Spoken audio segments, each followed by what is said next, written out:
Farhana. Movie की शुरुआत में हम एक कपल को देखते हैं जो होटल में जाते हैं, लेकिन जब लड़की नहा रही होती है तभी उसके कमरे में कुछ लोग आ जाते हैं जिन्हें देखकर वो लड़की बुरी तरह घबरा जाती है। और इसी के साथ ये सीन यहाँ पर होता है कट। इसके बाद अगले सीन में हमें फरहाना को दिखाया जाता है जो कि एक मुस्लिम फैमिली से है। साथ ही फरहाना की शादी भी हो चुकी है। फरहाना का हस्बैंड और उसके 3 बच्चे उसी के घर में रहते हैं। इन तीनों में से 2 बच्चे स्कूल जाने वाले हैं तो एक गोद में होता है। फरहाना के फादर की जूते की दुकान होती है जिसमें फरहाना का पति भी बैठा रहता है। आजकल ये दुकान इतनी नहीं चलती, लेकिन एक समय ये दुकान इतनी चलती थी कि इसी की कमाई के जरिए फरहाना के फादर ने अपनी 3 बेटियों की शादी की थी। जाहिर है इस ऑनलाइन के दौर में ऑफलाइन चीजें बेचना बहुत मुश्किल हो गया है। साथ ही फरहाना का पति बहुत ही सीधा साधा आदमी है, लेकिन उसकी आमदनी इतनी भी नहीं है कि वो अपने बच्चों को स्कूल पढ़ा पाए। अब घर के ऐसे हालात को देखकर फरहाना अपने फादर से पूछती है कि अगर आप कहें तो मैं कोई जॉब कर लूं, लेकिन फरहाना के फादर पुराने ख्यालात के आदमी होते हैं। उनको घर की औरतों को बाहर काम करना बिल्कुल भी पसंद नहीं होता। यहाँ तक कि फरहाना के पास अपना मोबाइल फोन भी नहीं है। जो भी फोन आता है वो घर के लैंडलाइन पर ही आता है, जिसे रिसीव करने तक की इजाजत फरहाना को नहीं होती। अब कोई रास्ता न देखते हुए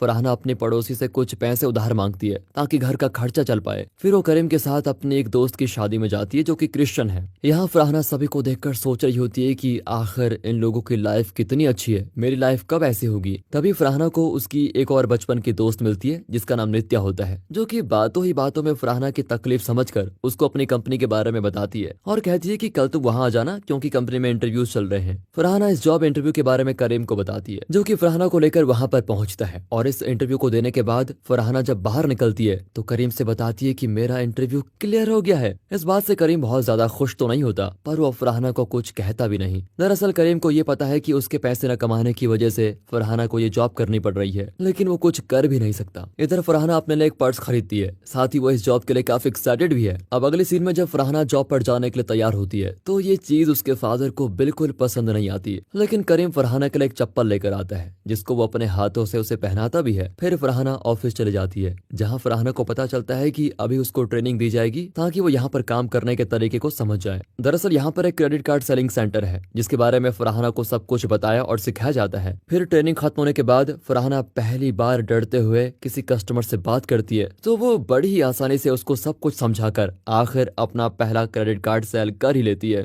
बीते हुए दिनों के साथ फरहाना इस काम में काफी ज्यादा माहिर हो चुकी है। इस जॉब को करने की वजह से उसके अंदर एक अलग ही कॉन्फिडेंस आ गया होता है। यहाँ की सैलरी और इंसेंटिव से फरहाना का घर तो बहुत अच्छे से चलता है, लेकिन उसके ऑफिस बिल्डिंग में ऊपर के फ्लोर पर एक दूसरा डिपार्टमेंट भी मौजूद है जहाँ पर काम करने वाली लड़कियों को इस जगह से काफी ज्यादा इंसेंटिव मिलता है। साथ ही वो लड़कियां कार में ऑफिस आती हैं और उनके पास आईफोन भी है। अब ये देखकर फरहाना का मन भी करता है कि वो उस जगह पर काम करे, इसलिए जब उसकी दोस्त नित्या भी उसी डिपार्टमेंट में चली जाती है तो फरहाना उससे कहती है कि यार मुझे भी काम दिलवाओ ना यहाँ पर। नित्या फरहाना से कहती है कि तुम जहाँ पर हो वो बिल्कुल सही जगह है, हमारी वाली जॉब को तुम नहीं कर पाओगी, इसलिए जहाँ हो वहाँ अच्छे से मन लगाकर काम करो। अब एक दिन अचानक फरहाना के बच्चे की तबीयत बहुत खराब हो जाती है। दरअसल उसे सांस लेने में बहुत दिक्कत होती है। उसको लेकर ये लोग तुरंत हॉस्पिटल पहुंचते हैं, जहाँ डॉक्टर बताते हैं कि इस बच्चे के लंग्स में कोई दिक्कत आ गई है, इसलिए इसका अर्जेंट ऑपरेशन करना होगा। अब क्योंकि ऑपरेशन करना तो बहुत जरूरी है तो ना चाहते हुए भी लोन लेकर उस बच्चे के ऑपरेशन का इंतजाम किया जाता है, जिससे बच्चे का ऑपरेशन तो हो जाता है लेकिन ये लोन वापस भी करना है। इसलिए फरहाना नित्या से अपने इस प्रॉब्लम के बारे में बताकर विनती करती है कि प्लीज मुझे अपने ऑफिस में जॉब दिलवा दो। ना चाहते हुए भी नित्या उसे अपने बॉस के पास लेके जाती है, जो नित्या से कहते हैं कि तुम फरहाना को इस काम के बारे में सब कुछ समझा दो, बाकी 1 हफ्ते के लिए हम फरहाना का परफॉर्मेंस देखेंगे, जो अगर ठीक रहा तो फरहाना को कंटिन्यू कर दिया जाएगा। अब नित्या फरहाना से बताती है कि ये काम तुम्हारे पिछले काम से काफी अलग है। ये असल में एक ऑनलाइन कॉलिंग चैट सर्विस है जिसे लोग सिर्फ इसीलिए करते हैं ताकि वो लड़कियों से अपनी मन मर्जी की बातें कर पाए। यहाँ एक तरह से हमें लोगों से अश्लील बातें करनी पड़ती है। जितना देर तुम किसी क्लाइंट से बात करोगी उतना ज्यादा तुम्हारा पैसा बनेगा। साथ ही यहाँ के कुछ नियम भी है, जैसे कि तुम किसी क्लाइंट को अपने बारे में कुछ भी नहीं बता सकती, यहाँ तक कि अपना असली नाम भी नहीं। और अगर किसी ने ऐसा किया तो विवेक उसकी कंप्लेंट बॉस से कर देगा, जिसके बाद उस लड़की को निकाल दिया जाएगा। साथ ही विवेक की बात करें तो उसकी यहाँ यही मेन जॉब है कि वो सारी कॉल्स को रिकॉर्ड करके उनकी रिकॉर्डिंग सुनता है। अब ये सब बताने के बाद नित्या अपने क्लाइंट से बात करने लग जाती है, जिनकी बातों को सुनकर फरहाना को काफी बुरा लगता है। यहाँ तक कि जब वो घर जा रही होती है तो उसे ऐसा लगता है कि जैसे सब उसको गलत नजर से देख रहे हो, इसलिए वो मन बनाती है कि वो अपनी पुरानी जॉब पर ही कायम रहेगी। अब फरहाना को परेशान देखकर करीम उससे इसके पीछे का कारण पूछता है। फरहाना उसे बताती है कि आज एक कस्टमर ने मुझसे काफी बुरी तरीके से बात की। करीम हंसते हुए कहता है कि अरे इसमें घबराने घबराने की क्या बात है, ये तो जॉब का पार्ट है। जैसे कि मैं रोज अपनी दुकान में लोगों के पैरों में चप्पल या जूते पहनाता हूँ, पर मैं बाहर ऐसा नहीं करता। तो जब तक जॉब करने के दौरान कोई तुमसे किसी भी तरह बात करे वो बिल्कुल ठीक है, लेकिन जॉब के बाहर अगर वो ऐसा कर रहा है तो उसको सबक सिखाना बनता है। अब करीम की इस बात से फरहान को थोड़ी हिम्मत मिलती है,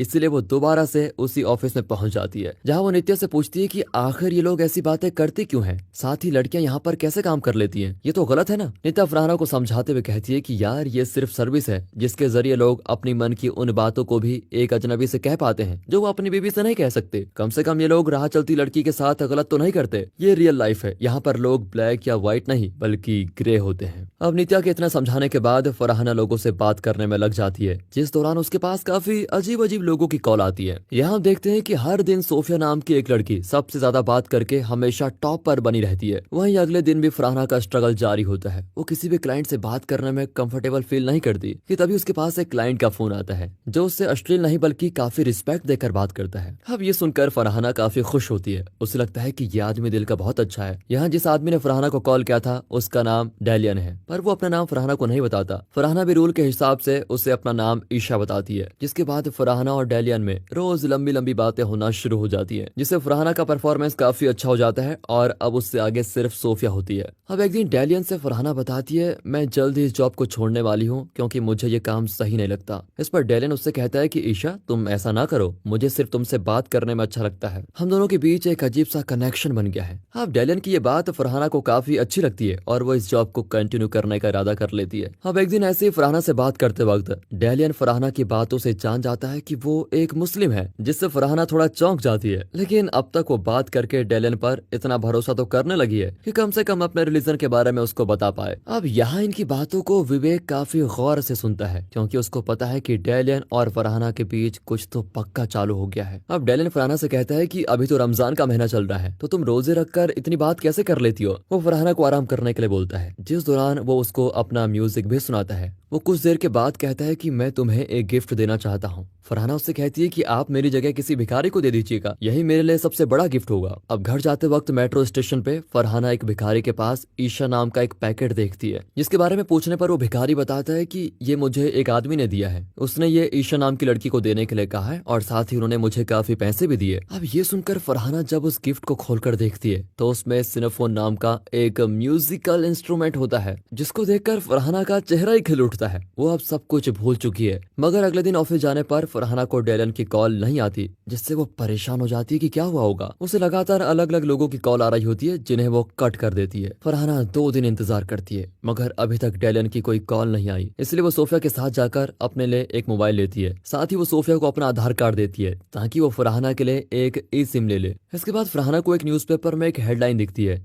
जिसमें लिखा होता है कि एक म्यूजिशियन की एक्सीडेंट की वजह से मौत हो चुकी है, जो कि किसी लड़की से ऑनलाइन चैटिंग करता था। अब इस खबर को पढ़कर फरहाना को लगता है कि ये शायद उसका वाला क्लाइंट है। इस बात को वो नित्या से भी शेयर करती है। इसी दौरान अचानक से फरहाना के पास डेलियन की कॉल आ जाती है। फिर डेलियन फरहाना से कॉल न करने के लिए माफी मांगता है। वो बताता है कि मेरा फोन खराब हो गया था, इस कारण मैं तुमसे बात नहीं कर पाया, मुझे माफ कर दो। फरहाना उससे कहती है कि मुझे तो लगा आपको कुछ हो गया है, और इस सबक से मुझे ये सीख तो मिल गई है कि जिंदगी बहुत छोटी है, इसमें किसी को कुछ भी हो सकता है, इसलिए मैं आपसे मिलना चाहती हूँ। यहाँ उसकी बात सुनकर डेलियन सबसे पहले उसे अपना नाम बताता है और कहता है मैं तुमसे कल ईद के दिन मिलना चाहता हूँ, जिसके लिए फरहाना राजी हो जाती है और डेलियन से कहती है कि मैं आपके लिए बिरयानी लेकर आऊंगी। अब उनकी इस मीटिंग के बारे में पता चलते ही पहले तो विवेक ये सब कुछ बॉस को बताने के लिए बढ़ता है, पर फिर वो खुद को रोक लेता है क्योंकि वो भी फरहाना की तरह इस आदमी को देखना चाहता है। अगले दिन फरहाना काफी खुशी खुशी बिरयानी बनाती है, लेकिन उसे घर से बाहर जाने का मौका नहीं मिल पा रहा होता है, जिसके बाद शाम को घर के सभी लोग घूमने जाने का प्लान बनाते हैं। इसी दौरान फरहाना तबीयत खराब होने का बहाना बनाकर घर से जाने के लिए मना कर देती है। फिर सबके जाने के बाद वो एक टिफिन में बिरयानी पैक करके डेलियन से मिलने के लिए निकल पड़ती है। रास्ते में करीम जाते हुए उसको देख लेता है। वो फरहाना का चुपचाप पीछा करता है। इसके बाद फरहाना मेट्रो स्टेशन जा पहुंचती है, जहाँ विवेक भी मौजूद होता है। वो भी फरहाना की तरह डेलियन को देखना चाहता है, लेकिन तभी अचानक से फरहाना को नित्या की कॉल आती है, जो उसको बताती है कि सोफिया अपने क्लाइंट से बाहर भी मिला करती है, जो कि उसको एक होटल के कमरे में लेकर गया, जहां और और भी लोग मौजूद थे, वो भी सोफिया के साथ एंजॉय करना चाहते थे। इस अफरा तफरी में गलती से सोफिया के गले में एक धारदार चीज घुसने की वजह से उसकी मौत हो गई। दरअसल मूवी की शुरुआत में इसी सीन को दिखाया गया था। अब ये बात सुनकर फरहाना के पैरों तले जमीन ही खिसक जाती है और वो उस बिरयानी वाले टिफिन को वहीं छोड़कर वापस घर आ जाती है, क्योंकि उसका भी केस सोफिया की तरह हो सकता था। पर जब वो वापस आती है तो घर पर पहले से पुलिस मौजूद होती है, जो कि सिर्फ इसीलिए आई है क्योंकि सोफिया के पर्स से उन्हें फरहाना का आधार कार्ड मिला है, जो कि वो सोफिया से वापस लेना भूल गई थी। फिलहाल पुलिस वाले फरहाना से पूछताछ करके चले जाते हैं। अब फरहाना के फोन के बारे में पता चलने के बाद और ये सब कुछ होने के कारण फरहाना के फादर उस पर काफी गुस्सा करते हैं, मगर करीम उससे एक शब्द भी नहीं कहता। बल्कि अगले दिन जब फरहाना नित्या को कॉल करके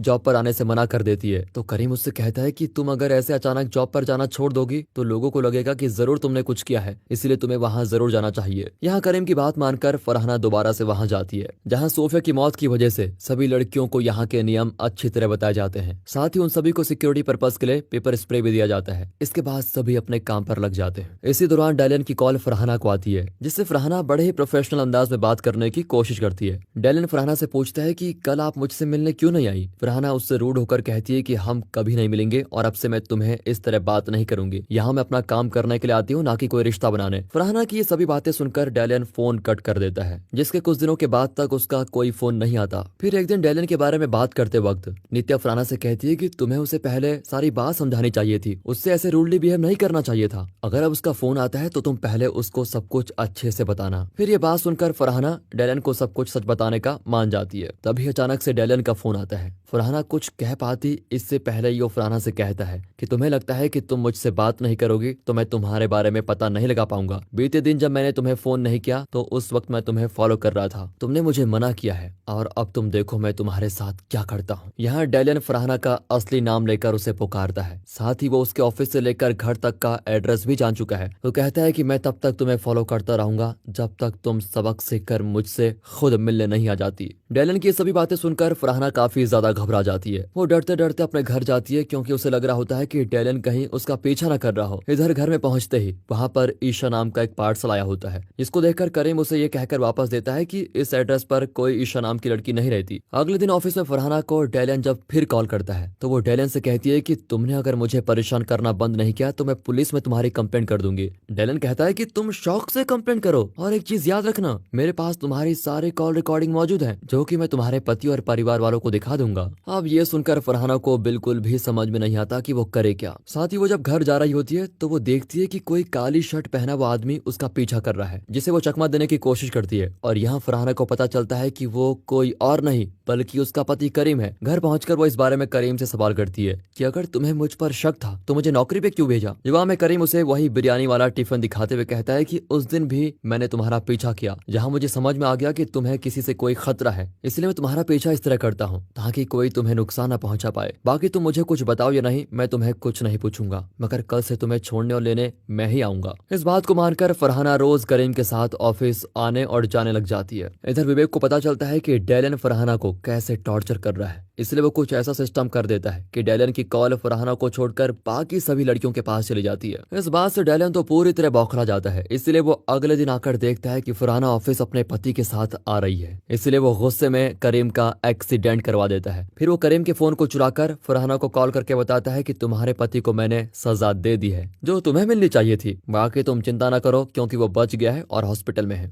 अब ये सुनते ही वो तुरंत हॉस्पिटल करीम को देखने के लिए जाती है, जहां हम देखते हैं कि करीम के पैर में चोट आई है, बाकी कोई सीरियस बात नहीं है। अब अगले दिन फरहाना डैलियन का सामना करने के लिए मन बना ही लेती है। वो उस सिनोफोन के जरिए उस दुकान तक पहुंचती है जहां से वो खरीदा गया था। यहाँ से फरहाना को डैलियन के क्रेडिट कार्ड का पता चल जाता है, जो कि उसी बैंक का है जिसके ऑफिस में फरहाना पहले काम करती थी। फिर वहाँ के टेक्नीशियन की मदद से नित्या और फरहाना को डैलियन का एड्रेस और फोन नंबर वगैरह मिल जाता है। साथ ही यहाँ फरहाना को ये भी पता लगता है कि डैलियन इस वक्त एक मॉल में अपने क्रेडिट कार्ड से शॉपिंग कर रहा है। वहाँ तुरंत पहुंचकर फरहाना आखिरकार डैलियन को ढूंढ लेती है, जिस दौरान डैलियन को एक फेक कॉल करके नित्या फरहाना की उसे पहचानने में मदद करती है। फिर फरहाना अपने मुंह में नकाब पहनकर डैलियन का फोन चुराने जाती है, क्योंकि उसी में उसके और डैलियन के बीच हुई बात की सारी रिकॉर्डिंग्स मौजूद हैं। लेकिन इससे पहले फरहाना फोन ले पाती, डैलियन उसे पहचान कर उसके हाथ पकड़ लेता है, जो देखकर फरहाना उसकी आंख में पेपर स्प्रे छिड़क कर भाग जाती है। फिर वो उस फोन के लॉक को खुलवाने के लिए एक दुकान पर जाती है, जिसके खुलने के बाद फरहाना को उसमें कुछ नहीं मिलता, क्योंकि उससे पहले डैलियन ने फोन का सारा डाटा कहीं और डाल दिया था। अब इस बात से फरहाना फरहाना एकदम से टूट जाती है क्योंकि डैलियन उससे कहता है कि मैं सारा वीडियो अब तुम्हारे पति को भेज दूंगा, जिस चीज को लेकर डैलियन लगातार रात में भी फरहाना को टॉर्चर कर रहा होता है, जिससे वो बहुत ज्यादा घबरा जाती है। यहाँ तक कि जब वो करीम के पास जाती है तो उसके हाथ कांप रहे होते हैं और वो पूरी चाय वहीं गिरा देती है। इसी के साथ ये सीन यहाँ पर होता है कट। अगले सीन में हम फरहाना को दोबारा से ऑफिस जाते हुए देखते हैं, जहाँ इस बार वो डैलियन से कहती है कि मैं अभी तुमसे मिलने तुम्हारे घर आ रही हूँ। इस बात को सुनकर वो काफी खुश होता है। इसी के साथ हमें उस वक्त का सीन दिखाया जाता है जब डैलियन ईद के दिन फरहान से मिलने के लिए वहाँ पर आ रहा था, तो उसने पीछे से एक औरत को देखकर फरहाना समझा, जिसको छूते ही वो लेडी डैलियन को एक जोर का तमाचा लगा देती है और इस कारण वहाँ सभी डैलियन को बड़े अजीब तरीके से देख रहे होते हैं। यहाँ उसे अपनी इंसल्ट बहुत महसूस होती है, पर फिर भी वो फरहाना से मिलना चाहता था, मगर वो भी नहीं आई और अगले दिन अचानक उसने डैलियन से ठीक से बात करना बंद कर दिया। इसलिए डैलियन अब इन चीजों का बदला लेना चाहता था। अब प्रेजेंट समय में फरहाना डैलियन के घर पहुंच जाती है तो वो सीधा करीम को कॉल करके कहता है कि तुम्हारी बीवी मेरे पीछे हाथ धोकर पड़ी है और वो इस वक्त मेरे घर पर मौजूद है, मैं लोकेशन भेज रहा हूँ, उसको आकर लेके जाओ। इधर वो फरहाना को देखकर कहता है कि मैं तुमको पसंद करने लगा था और मैंने हमारी पहली मुलाकात के लिए सारी चीजें सोच कर रखी हुई थी। अब इसी दौरान यहाँ पर करीम आता है, जो कि फरहाना को देखकर बिल्कुल भी हैरान नहीं होता, क्योंकि पिछली रात चाय गिराने के बाद फरहाना ने करीम को सब कुछ बता दिया था। यहाँ करीम ने भी गुस्सा नहीं किया और अपनी बीवी की परेशानी को समझा। फिर वो उसको अपनी पहचान की एक लेडी पुलिस के पास लेके गया। वहाँ से इन्होंने प्लान बनाया कि कल फरहाना डैलियन से मिलने के लिए जाएगी। फरहाना भी विवेक के जरिए सबूत के तौर पर वो रिकॉर्डिंग्स पुलिस को दे देती है। अब बाकी था कि बस पुलिस करीम के साथ आकर डैलियन को अरेस्ट कर ले। यहाँ पुलिस डैलियन को रंगे हाथों पकड़ लेती है, जिससे फरहाना कहती है कि तुम एक साइको हो और तुम अपने अलावा किसी और से प्यार नहीं कर सकते। यहाँ इस कहानी के जरिए ये मैसेज दिया गया है कि खासकर लड़कियों को किसी अजनबी पर ऐसे आंख मूंद कर विश्वास नहीं कर लेना चाहिए, फिर चाहे उन्हें वो कितना भी सही और अच्छा क्यों न लगे, क्योंकि आजकल भी हमें अपने आसपास ऐसे केसेस बहुत दिख रहे हैं जिसमें लड़कियां ऑनलाइन फ्रॉड और क्राइम का शिकार हो जाती है। बाकी मूवी के लास्ट में फरहाना वापस वही क्रेडिट कार्ड वाली जॉब में चल जाती है। इसी के साथ ये मूवी होती है खत्म। दोस्तों वीडियो अच्छी लगी हो, मूवी अच्छी लगी हो, एक्सप्लेनेशन अच्छा लगा हो तो लाइक कीजिए और चैनल को सब्सक्राइब। मिलते हैं अगली वीडियो में, तब तक के लिए गुड बाय, अपना ख्याल रखिए and finally thanks for watching.